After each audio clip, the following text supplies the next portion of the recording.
नंदनवन में ठंड का मौसम दस्तक दे रही थी। सभी जानवर इस कठिन मौसम के लिए तैयारी करने में लगे हुए थे।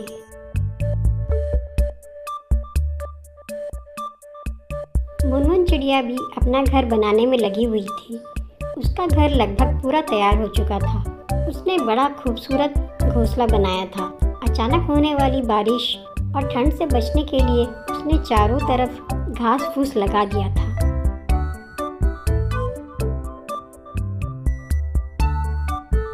सब कुछ ठीक चल रहा था। एक दिन अचानक बिजली चमकने लगी और तेज बारिश होने लगी और ठंड भी बढ़ने लगी। सभी जानवर अपने घर जाने लगे।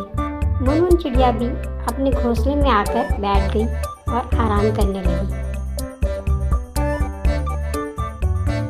फिर उसने अचानक नीचे झांक कर देखा कि बंटी बंदर बैठा हुआ है, तो उसने झट से उससे कहा, अरे बंटी, तुम ऐसे तो बड़े होशियार बनते फिरते हो, तो भला ऐसे मौसम से बचने के लिए घर क्यों नहीं बनाया?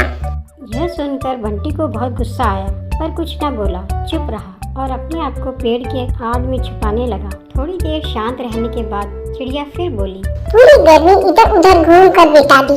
अच्छा होता यदि अपने लिए एक घर बना लेते। यह सुनकर बंदर को बहुत गुस्सा आया। वह बोला, तुम अपने काम से मतलब रखो, मेरी चिंता छोड़ दो। बारिश तो रुकने का नाम ही नहीं ले रही थी। हवा भी तेज चलने लगी थी। बंदर बेचारा ठंड से कांप रहा था। वह अपने आप को ढकने की पूरी कोशिश कर रहा था और मुनमुन ने तो उसे छेड़ने की कसम खा रखी थी। वह फिर बोली, काश तुम्हें थोड़ी अकल दिखाई होती तो तुम्हारी ये हालत नहीं होती। कम से कम अब तो अपना घर बना लेना सीख लेना।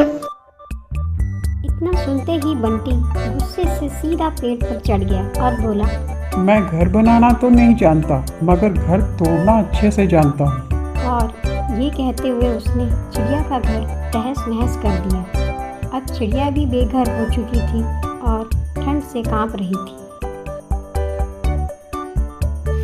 इस कहानी से हमें ये सीख मिलती है कि हमें अपने काम से मतलब रखना चाहिए। अगर हम किसी की मदद नहीं कर सकते तो हमें उपदेश भी नहीं देना चाहिए। एक बात और, हमें बंदर की तरह भी नहीं बनना चाहिए। हमें किसी का नुकसान नहीं करना चाहिए। हमें अपनी गलती मान लेनी चाहिए और उसे सुधारने की कोशिश करनी चाहिए। लाइक करें, सब्सक्राइब करें।